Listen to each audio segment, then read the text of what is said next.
All right, the big fight that we are waiting to see is the return of Conor McGregor, and rumoured to go down December 16th, T-Mobile Arena, Las Vegas. In fact, last week, Conor McGregor was at the Anthony Joshua fight, speaking to Gareth A. Davies. He said, yeah, listen, I'm going to fight Chandler in December. I've got to. Then it's Gagey, and then it's the trilogy with Nate Diaz. And of course, we want to see this. They've done the season of The Ultimate Fighter. We had the finales at the weekend. So now we need to have the big event, Chandler versus McGregor. And I, for one, I'm very excited about it. But McGregor is very frustrated. So he's been out there doing his voice notes on Twitter, and he's been doing his own little Conor McGregor, interviewed by Conor McGregor. He's having a laugh, to be fair, and it was pretty funny. Check this out. Small, what's the crack, my man? Yeah, what's happening? Conor, thanks for taking the call.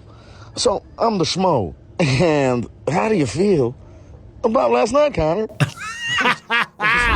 Hey, I'm the schmo. Conor, how do you feel about last night, Conor? Anyway, look, listen. He goes on to say this. So last night, yeah, I actually logged off before the pay-per-view began. Right, made a prelim card, the whole shebang, and then that ended. And then before I switched over to the pay-per-view, Brad Catone had said something in the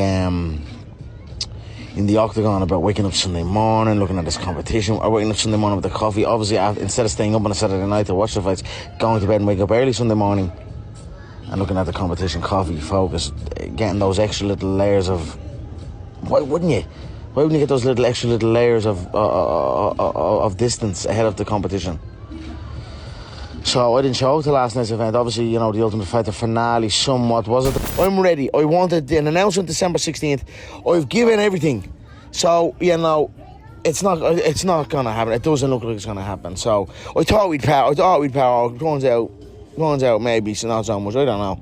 But anyway, I hold the power, yeah. I'm going to just keep doing my thing. Like I said, I'm in a great spot and I'll see you all soon. Yeah, early next year, hopefully. Please, God, someone. Artie, my man. I'm ready, yeah. Just December 16th, I'm ready. Anyone wants to go. Nevada State Athletic Commissioner Bob Bennett and I unretire. That's how long I'm around the game. I goes, ring Bob Bennett. Tell the commission what's the story. Because I'm being kept from my livelihood here. And turns out Bob's retired. I'm like, what the f***? I'm on top of this game the longest. I'm on top of this yacht at the minute, but I'm on top of the game long, yeah. Now, of course, when you look at that situation now, it seems like, yeah, the fight in December will not be going down because they're forcing him to do 6 months of testing. And I think that's the right thing to do. Absolutely it is. But Michae Chandler wasn't necessarily too bothered. He's 37 years old, I think, and he wants to get back in there. He's been out for a while. He's been out for about a year. He wants to get back in. He said, I'm here for a good time, not a long time. He's not getting any younger. He wants to fight Conor McGregor, and he's been waiting around a long time. The show is finished. The show is done. All we've got to see now is the final fight between these two, and it would have been a huge blockbuster to top off the year. But they don't need that now. Sugar Sean O'Malley, they got a new star in town. It looks like him versus Chito Vera, maybe headlining the T-Mobile Arena in December. But still, O'Malley's massive, okay? He's a great star, and he's going to do big things. But he ain't Conor McGregor yet.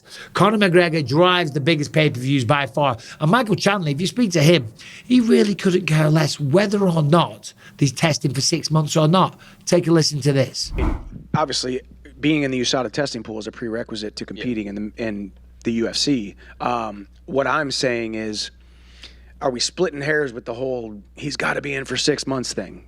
Ask how long was Bo Nichols' opponent in the USADA testing pool? He signed on 6 days' notice, right? This is what we do all the time. It's an interesting thing because of the character, the platform that Conor holds, who he is.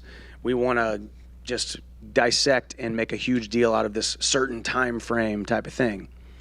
You know, that's all I'm saying. I mean, ultimately, there's guys being signed all the time and they're competing. But being in the USADA testing pool is a prerequisite to competing with us, and he will be before a fight is announced. So look for that, and then look for a fight announcement right away. All right, so there we see Chandler clearly frustrated. Listen, the man just wants to get back to work and fight Conor McGregor and then move on with the rest of his career. No doubt wants to be a champion. But the point that he makes there, it's not really valid. I mean, listen, I really like Michae Chandler. What he's saying is, of course, the UFC sign fighters all the time, right? And sometimes it is a last-minute replacement, like the guy that fought Bo Nichols, Val Woodburn. It was just a few days' notice. They don't test them. They don't test them, but they do test them periodically, randomly throughout their time in the UFC, and they will test them on the night as well. But the difference when you come out of the USADA testing pool, if you come out of the USADA testing pool, you're coming out for a reason.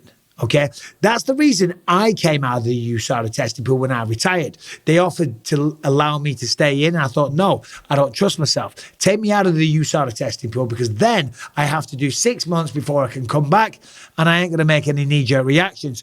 If you choose, while still competing with the UFC, whilst not being cut from the UFC and still an active competitor, if you choose to come out, well, it's because you're going to take something that would infringe upon the guidelines and the rules set forth in the United States anti-doping policy, okay? You're going to be using performance-enhancing drugs. Now, granted, it might be for recovery purposes, like McGregor. It might be to get big and jacked and yoked, like McGregor. Or it might be for some legitimate reason. As I say, recovery, all jokes aside. So, but then when you come back, you've got to do 6 months so that the benefits, the effects that you have, the increased strength, the muscle mass and all the rest of it, that goes out the system so that you don't have an unfair advantage. So yes, I understand his point. Bo Nickal's opponent, Val Woodburn, and everyone else that signs with the UFC don't have to do 6 months. But there's a reason. It's a little bit different when you choose to come out the testing pool. So what's going to happen? Who's going to end up fighting? Well, it's going to be Sean O'Malley. He'll be fighting, I reckon, against Marlon Chito Vera. And congrats once again to Sean O'Malley. What a performance at the weekend, taking out him.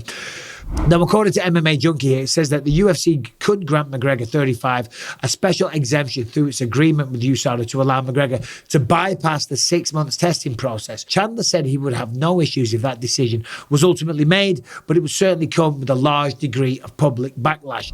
And it would kind of undermine the whole USADA system, you know, the whole reason for it being there in the first place. But listen, you know, all you got to do is have a little side agreement, sign some contracts. We're both up for it. We don't care. Let's just go to war. Let's have the fight. Let's all make some money and let's move on with our careers. And the reality is McGregor, he's 35 years old now as well. He's been out on the sidelines for 2.5 years, since July 2021. Now it could be February, March, who knows? And a lot of things can happen in that time. But there it is. The fight in December, the highly anticipated return of Conor McGregor. And let me tell you, it is anticipated. We might have a new version, a wish version, Ian Garrett. I see everyone saying that. I just said that for a laugh. People want to see him back. They're going to have to wait a little bit longer. But still, let me know what you think in the comments. Let me know. Subscribe. Ring the bell. And we've got a lot of videos and a live coming at you this week. So stay tuned for that one. Thank you. Take care. See you soon.